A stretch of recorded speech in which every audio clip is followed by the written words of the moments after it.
Við erum stödd hérna hjá Pétri Hannesi Ólafssyni, frumkvöðul og uppfinningamanni í Hong Kong. Hann rekur fyrirtæki On and Off og búinn að starfrækja það hérna í þónokkuð mörg ár. Við ætlum aðeins að fá vitneskju hjá honum hvernig hann nálgast vöruþróun, hvernig hann fer með frá hugmyndastiginu yfir í að þróa vöru yfir í markaðshafa hlut. Pétur, þú nú komið með dálítið vörusafn. Hver svona fyrsta varan sem þú fórst að kljást við? Fyrsta varan sem við byrjuðum á var rauninni vara sem var hönnuð af íslensku hönnuði á Íslenska Hönnunarhúsi Regioni, sem var kapalaust sem var mjög einföld, kallað magnít, sem var settur á skyrtuna hér og vindur upp kaplinum, svo þú hefur kaplan alltaf í réttu lengd. Þú getur hlusta og þú getur sleppt heyrnartólunum og dettur ekki niður í jörðina. Og sem kemst heim, og það setur þú bara á ísskápinn hér og tilbúin næsta dag. Frábær vara upp að þetta svona eina af svo vöru sem maður verður eiginlega addictive á. Þessi vara sem er með mikið af lausnum en mjög mikið einföldleiki og öðru lagi það berðan á besta stað á líkamann, svo að þetta mjög visual vara sem gera verkum að þú getur verið að setja mikið svona branding á það, þessi skiptir ekki hvort til fánar eða Coca-Cola eða Nike. Svo þetta svona mismunandi víddir. Og þessi vara mörgu leyti sem fyrsta vara hjá okkur, því að við framleiddum þessu vöru fyrir það og sem tókum við yfir vöruna fyrir þeir hættu rekstri, að þá tókum við yfir vöruna yfir, að þessi vara svona típiska on and off vara mörgu leyti.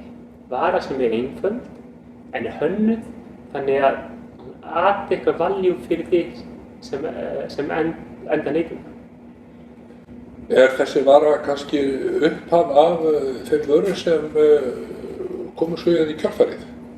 Algjörlega. Þetta var svona vara sem við byrjuðum á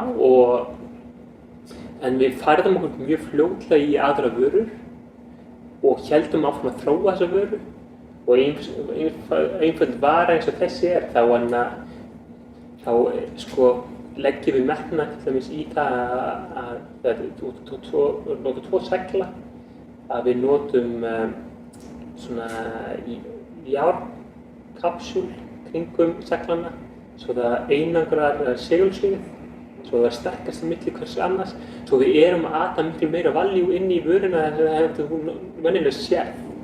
Að þar leyti hefur við þróa vöruna frá því hvað sem hún var í upphafi og líka þróa vöruna í pakningar á vörunni svo hún skiljist betur til enda neytenda. Svo þegar jafnvel þótt þetta var fyrsta vara okkar, þá voru ennþá að þróa vöruna, gera hana betri og hún hefur verið svona kannski bara fyrsta varan sem færði við okkur yfir það að gera headset eða heyrnartól og núna byrjum við fyrst í heyrnartólum sem fór inn í eyrað og núna tókum við eina þróunarsvinga af því og nú erum við komið með önnur heyrnartól sem eru meira kannski afmörkuð í markaðnum. Þessi að við erum að horfa í heyrnartól fyrir krakka og heyrnartólum fyrir krakka sem við erum að gera núna hér eru gerð þannig að þeir eru mjög svona durable. Þetta misnotaði eins og þú vilt og þeir halda forminu og þeir munu, eins og segja að þeir munu lifa af alls konar notkun. Þeir eru þægileg fyrir krakka, þetta krakkastærð og það einn kapall sem kemur út úr því, svo það minni líkur að það verði einhver svona flækjuhætta á því. Og það sem algjörlega uník með þetta það að við hefum með svo kallað buddy cable. Buddy cable leyfir krakkunum að deila tónlistinni. Svo þú getur haft upp að 4 heyrnartólum tengt í sama tæki sem gera það verkum, til dæmis út með eina tölvu eða einn iPad með þér og með 2 krakka í bílsætinu. Þú getur bæði verið að hlusta á sama tabletið í einu. Eða þú getur verið í fluginu með barninu og getur tengst inn í þennan hugarheim sem þau eru að horfa á spjaldtölvunni sinni. Hvernig er það? Afmarkar þegar þú ert að byrja með vöru á hugmyndastígi, afmarkar þið þá út frá svona markaðslegri sillu eða markaðshluta, aldurshópi, tekjuhópi eða eitthvað þess aftur? Já, algjörlega. Þetta tók mér smá tíma að komast á það stig að gera það almennilega. Þetta er mikið sem maður byrjar í hvaðrekstur sem þetta er svona trial and error. Þú reynir margt, svolítið virkar og það sem er kannski mín lærdómskúrfa hefur verið að finna lausnir sem er svona fitta fyrir ákveðinn hóp. Alltaf þegar maður tekur nýja vöru og að hugsa endanotendan og hvað value endanotendin fær. Og síðan getur unnið þið tilbaka með alla skapaða hluti. En það er endaðu deg, þá er það endanotendin sem gerir vörunina successful eða failure. Reynir þá frumgerðir af vöru á hópnum sem þú ætlar að ná til? Já, við gerum það. Hvernig ferðu að nálgast það dæmi? Það er ákveðin kenningar sem hefur verið í tísku núna kallað Lean Startup. Og Lean Startup gengur út af það að þú pröfar þér áfram með alla skapaða hluti og þannig að þú finnur rétta kombinationi á viniðinum, vandamönnum og svo framvegis. En raunheimurinn í svona oftið tækjum er það að þú getur illmögulega gert það sama. Ef þú fyrir eitthvað veitingastað og þú verður að finna uppskrift af kökunni þinni, já, þú getur gert það þannig að bara bakar fullt af kökum og svo finnur út hvað kaka virkar best á hópinn í heildina og farið bara svona eitthvað statistical svona result af það. En ofta með vöruþróun þá er kannski ekki hægt að gera öll sambúlin sem þú vilt gera.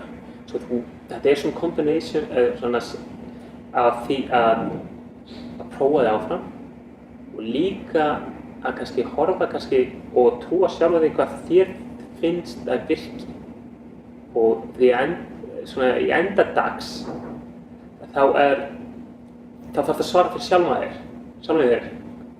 Var þetta rétti hlutur sem ég gerði þannig eða ekki? Og svo að fyrir mína parta þá er ég svona bil beggja. Ég fæ hugmyndina, ég sýn hugmyndina til vina vandamanna, fæ eitthvað svona feedback á það. Mikið oft svona að maður passa sig líka þegar maður er að fá feedback frá fólki því að fólk hefur kannski ekki endilega skoðun á hlutunum fyrir en þú spyrðu hvort það hefur skoðun á hlutunum. Og þá er spurningin, er þetta virkilega skoðun á því eða er þú að neyða í að mynda sér eitthvað skoðun ákveðin sem rauninni sem skiptir engu máli. Það er það sem maður þarf alltaf að hugsa líka. Svo það er best að gera að tala við fólk og maður fær feedback frá því. En lykilhluturinn er það að taka hluta af þessu með fyrirvara. Og fyrirvarinn er sá að þú nærð svona kannski kjarna málsins og sem blandar maður því að þú verður að samkvæma með sjálfur þér. Þú verður að líða vel með það sem þú ert að gera. Þú getur ekki endilega hlusta á aðra. Eins og Steve Jobs sagði, hann sagði bara hérna beint út að neytendur vissi ekki hvað þau vildu og þær hlusta hann ekki neitt á. En ég er ekki svo hrókafullur með þetta en ég sem segir svona að maður verður að samkvæma með sjálfur sér og trúa því sem maður vill gera sjálfur. Nú er heyrnartólin eins og þú nefndir svona úthugsuð fyrir ákveðin hóp barna. Er ykkur fleiri svona hugmyndir að baki þá vöru en það að krakkar geta hlusta saman og þau fara sér ekki á skaða? Já, einmitt. Sko, fyrsta lagi sem við horfum í það að varan að hún leysir það vandamál að flestir MP3 spilarar og tölvur og tablets að spila hljóm út á heyrnartólunum upp 105 decibel. Og 105 decibel alltaf hátt fyrir börn og allur skaði sem gerist í eyrunum varanlegur. Það ekki eins og þú verður fyrir skaða og svo byrjir löppuna þér og svo bara lagast það með tíman og þú spilar fótbolta eftir 3 mánuði. Það virkar bara ekki þannig. Og þess vegna það mjög mikilvægt að fólk hugsa heyrnina á börnum. Sérstaklega það sem áður fyrir kannski þegar ég var ungur. Það var eitthvað sem maður geta spila svona tónlist beint í eyruna sjálfum sér. Það var eitthvað sem var umhverfishljóð og maður hlustaði bara plötu og eitthvað þannig en það var ekki þetta sem ég get stjórna sjálf. Því krakkar hafa svolítið tendency að alltaf setja á maximum volume. Svo það einn hlutur. Deilingin af experience hjá krökkunum að þið geti deilt með sér einni vöru og deilt milli sín annað. Þriðji þátturinn það að gera vöru sem þeir geta sett í vöruna að þeir geta sett ákveðin stikkera á vöruna og gert tilenga vöruna sjálfum sér. Við horfum til dæmis að með hvaða vöru sem þú færð og hvaða hugmynd þú færð af vörunni að skipta ekki mál hversu varan góð þegar þú nærðu að útskýra fyrir fólki hvernig varan Þú þarf að geta útskýrt fyrir fólki vöruna í búðinni á 3 sekúndum. Svo að pakningin alveg super important fyrir hvaða vöru sem kemur með að marka. Þess vegna höfum við einnig góðum tíma að gera pakninga sem tilenga bæði fyrir kannski þessi klassísku sterk og strákalíti en sem að gera og sýnir allar vöruna og útskýrir vöruna. Við höfum 4 tungumálum sem gera verkum að við getum selt sem víðast. Við vinnum með verksmiðju sem með hæstu gæðastimpil ethical og social réttindi í verksmiðjunni. Svo þegar við erum að fara á fundi með Toys R Us þá að segja við erum með verksmiðju hérna sem algjörlega solid. Svo þetta ekki bara einn vara og hugmynd af vöru. Þetta svona sem maður segja nú svona 360 vöruþróun. Þú þarft að hugsa alla þættina í einu. Þú nefnir svona samfélagsleg sjónarmið. Þau spila rullu í því sem þú ert að fást við? Já, auðvitað gera þetta. Það mikið maður heyrir mikið gagnrýni af Kína að mannréttindi sé ekki virt, verksmiðjunni sé þessi child labor og svo framvegis. Það í víða potti brotin, en í því verksmiðjum sem við notum þá gerum við allt sem við hugsanlega getum til þess að sjá til þess að þessar verksmiðjur ekki þannig.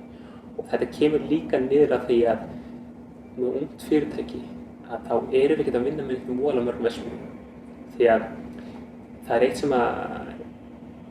sem ég hef lært á að til dæmis verð drepur ekki, gæði drepa ekki.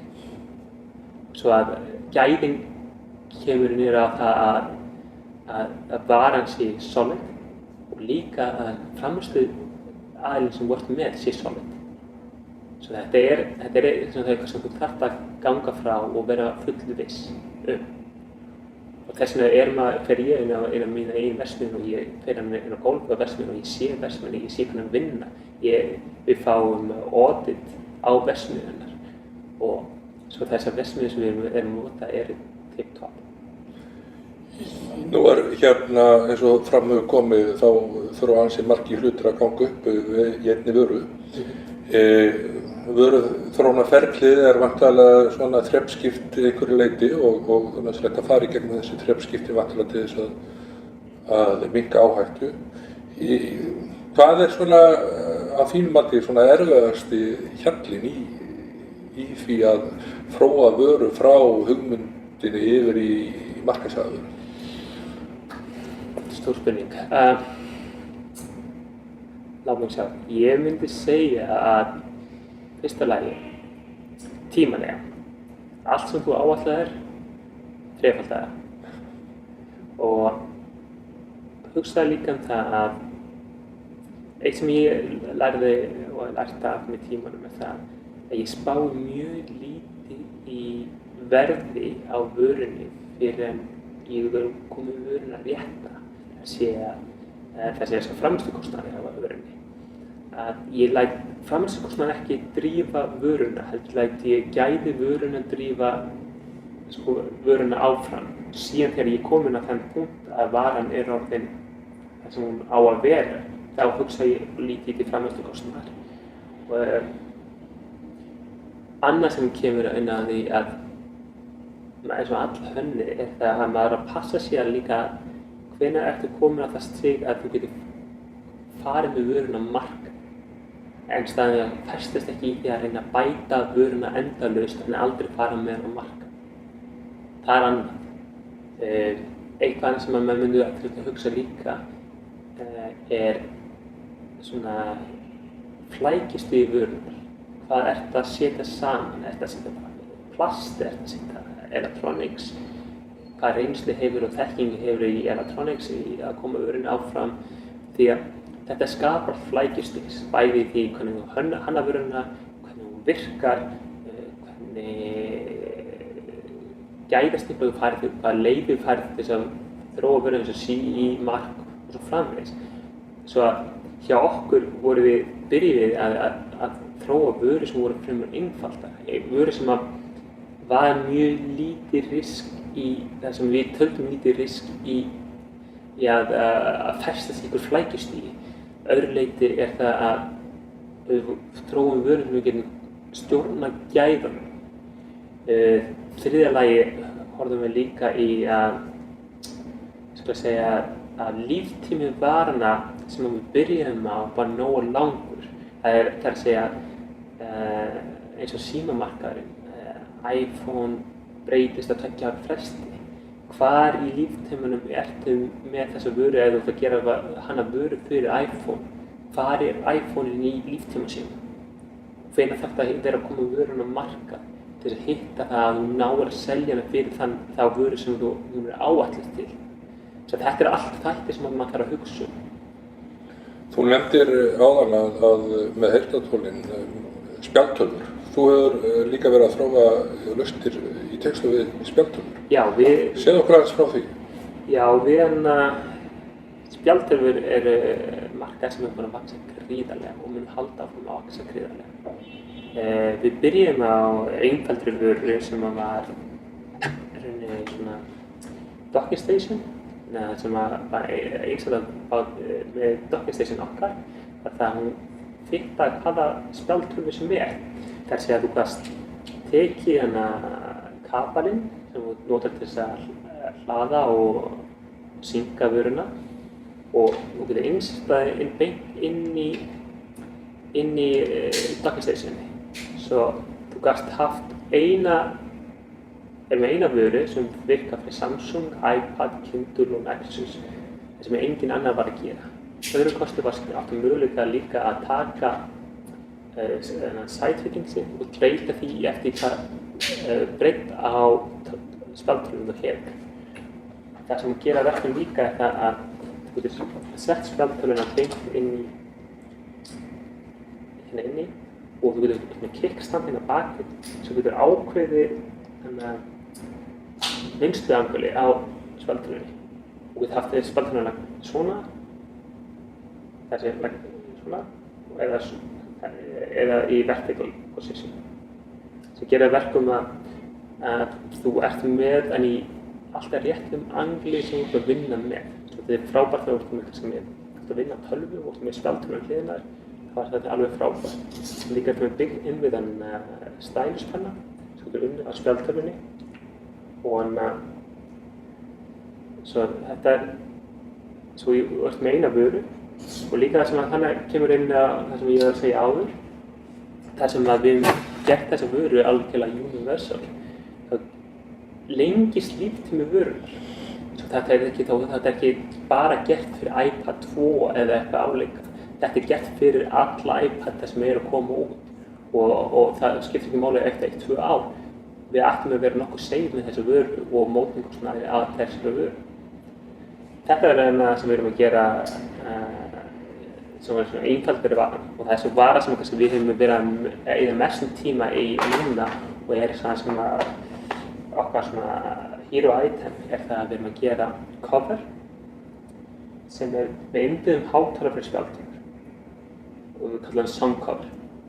Það gerir verkum að spjaldtölvur eru alveg frábært tæki. Þeir að verða betri skjáupplausn, þeir að betri minni inn í þeim, það er að verða þynnri, lengri batterílíftími. En það sem þau ná aldrei að bæta er hljóð. Það er bara út af hljóð byggist af því að hreyfir loft. Og ef það hreyfir loft þá þarf það að hafa meira rými. Og spjaldtölvur ná því ekki. Og það er kannski kritiska punktur með það, er það að spjaldtölvur eru gerðar fyrir fólk að nota spjaldtölvur að þrennu leyti.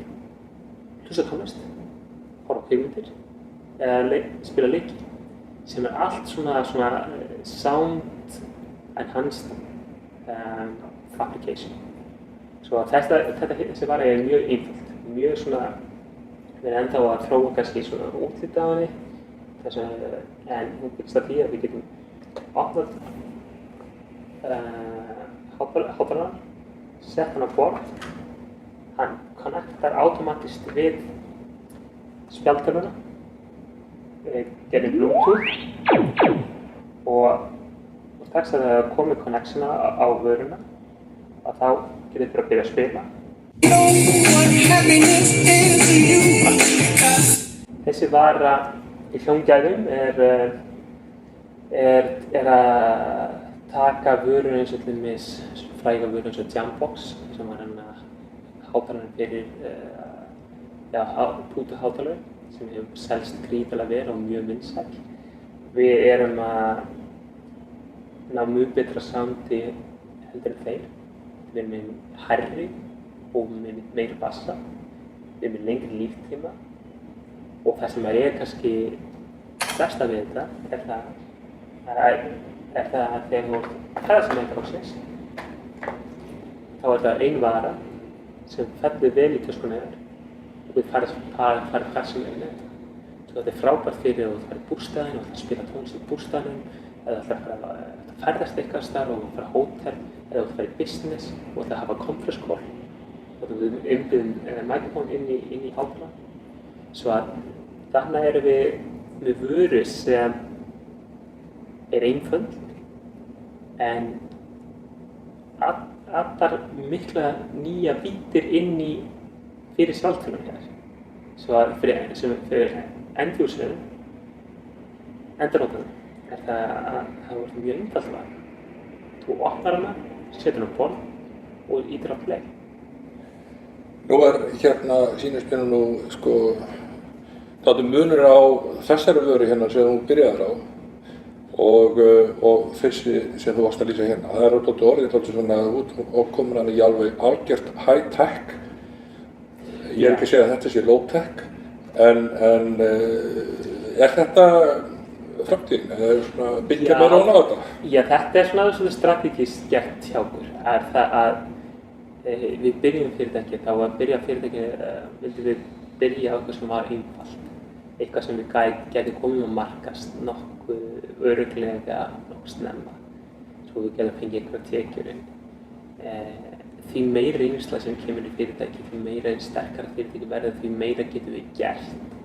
Það er ekki eins og þessi skortur hugmyndum, það er ofgnótt af hugmyndum. Þegar maður halda aftur að segja í sem séum við innovation. Svo að núna erum við að sjá það að við getum farið aðeins dýpra í vöruþróun og farið í flóknir hluti.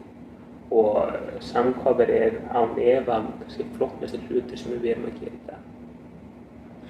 Ég veit líka að þið hafi verið að þróa ykkur yfir í svona kannski þetta gæðin eru svona grunntónnin í því sem ég heyrist þú vera að gera. Í kringum spjaldtölunar þeir eru líka verið að þróa með hönnuðum við að laga kannski svona traditional, hefðbundin vara en kannski með annarri hugmyndafræði. Já, við höfum unnið með hönnuð í Bandaríkjunum sem heitir Amber Lou. Hún er í Boston og það sem við sáum inn á markaðnum er að það er markaðurinn fyrir snjalltæki er fullur af töskum, alls konar töskum. Töskum sem eru, svona megin hlutin af þeim er svona það sem við kallum entry level, mjög ódýrt, svona basic, fyrir svartar eða brúnt eða blátt, framleitt af mönnum fyrir menn. Það sem við sáum var tækifæri voru það að vinna með kvenkyns hönnuði, að þróa vöru sem var gert eingöngu eða meira svona fókusa á konur. Þegar konur og hugsa það að konur eru með dagstæðlega að ganga með mjög dýra töskur með sér, allvanlega, og þeir hafa mikla skoðun á öllum þeim hlutum sem þeir að taka með sér. Svo við sáum fram á það í þessum markaði að það var skortur á gæðum, bæði gæðum upp og efnislegu gæðum, þessi leðrið og innra materiálið, pluss að það vantaði gæði kannski tískuna, fylgja litum, fylgja efnisvaldi og svo framvegis, var svona skortur á þeim markaði. Þú hefur markaðin sem ég var að lýsa áðan sem var svona entry level sem var ódýr markaðir hérna niðri, svo hafðir háenda markaðin sem var kannski Prada og Louis Vuitton voru á og þeir voru með svona mestur leyti svona non-functional markaðir, það sé að markaðir sem þeir eru nota hágæða leður en þeir eru mestur svona slíður fyrir spjaldtöluna, setja upp spjaldtöluna svo þú notar ekki vöruna sem hluti af spjaldtölunni og það sem við sáum fram að vera kannski þessum mitt á milli bjóð upp á hágæða leður og sem við erum notað þessi japanskt microfiber efni innan töskunnar en samt bjóða upp á þessi ergonomics þessi svona notendur viðmót sem þú myndir fá mennilega í töskum sem þú kannski í lægri klassa og við tókum þann fókus og við gerum svona meira fyrir það. Við byggðum eins og þessa tösku hér í Amber Lou. Sem við sér hérna þá er það svo kallað high grain leather, japanskt microfiber innan, fallið decoration. Fyrir það að þá gerum við verkum að verðum við byggðan hins að bakinu sem algjörlega flatt. Gera þeir leyfi til að taka töskuna, að taka spjaldtöluna og hafa spjaldtölunni í hvaða angli sem og hann heldur spjaldtölunni í þeim angli sem þú ert að vinna á og það skiptir ekki máli hvað það er, hvort það skrifa eitthvað eða hvað sem Svo þessi taska sem við segjum, típisk frá okkur, vara sem nota hágæða materiál eru með svona eitthvað snjall lausn í notaviðbótunum sem gera hana einstaka á markaðnum og fyrir þetta þá horfum við líka til þess í pakningarnar. Þá pakningin gerð þannig að varan situr sem slíkt eins og þessi í húðinni og hún sér vörunni mjög vel. En þegar þú kaupir, þá fyrir lokað, tekur bakið hérna og flippa þig yfir og verður svona gjafabox.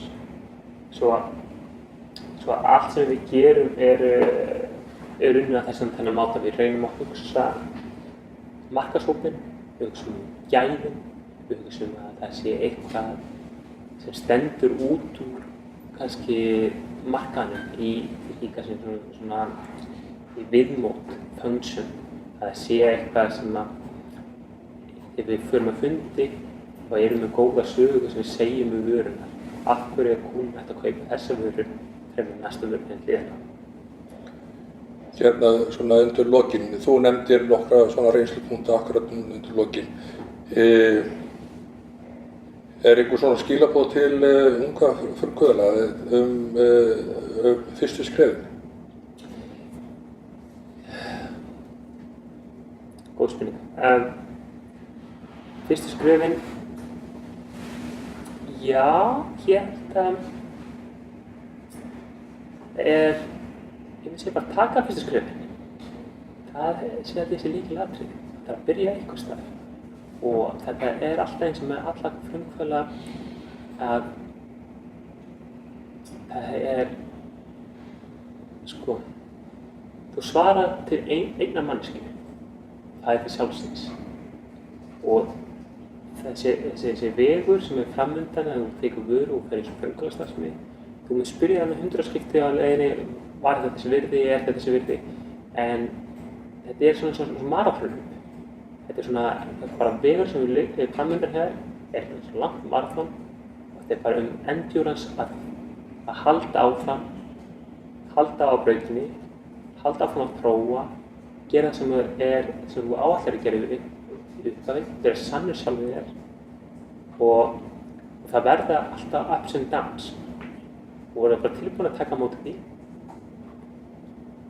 Ef þú ert tilbúin að taka þessa baráttu og gera grein fyrir hvers konar maraþonhlaup þetta muni verða, þá áttu tilbúin að taka fyrsta skref. Aðeins enn frekar undir lokin. Við hittumst hérna fyrst hérna fyrir daginn, þá var svona frí hérna, kínverska nýjára gangi í garð og þú sagðist ætla að nýta þann frítíma í að uppfæra þína viðskiptaáætlun. Sumir hefðu nú haldið að maður gerði viðskiptaáætlun bara til þess að byrja með og síðan væri þetta bara plagg sem var niður í skúffu. En ég upplifði eitthvað öðruvísi hjá þér. Já, ég meina, viðskiptaáætlun náttúrulega plagg. Þetta svona hugmyndafræði sem hún setur á þeim tímapunkti í að sér heiminn framundan. Og þú ert að ferða áfram á leiðinni í þá átt sem þú ert að breytast 100 hluti og þú þarft að lykilatriðið að þú þarft að adapta sjálfan því að þeim hlutum sem gerist á veginn. Það þýðir ekki bara að vera sko með blindfolded og halda ótrúður áfram. Svo að mér finnst kannski alltaf gott öðru hvoru að stíga tilbaka, að uppfæra viðskiptaáætlun, að sjá hvað ég staddur, hvað ég vil vera, hvað tækifærin, hvað ógnanir. En aftur á móti get ég líka sagt, það þýðir ekki að gera mánaðarlega. Þá það að missa kannski svona, það svona bil beggja. Maður þarf að uppfæra það, halda því við, endurskoða, en samt sem á ekki vera sko, eins og ég segja, að hlaupa í allar áttir. Þú voru að hafa stöðuleikan í að þú veist hvert að fara, en saman tíma að geta breytt með þessu stefnu. Takk kærlega fyrir hérna rannsóknarpunktana og það eru örugglega sumum frumkvöðlum hvatning.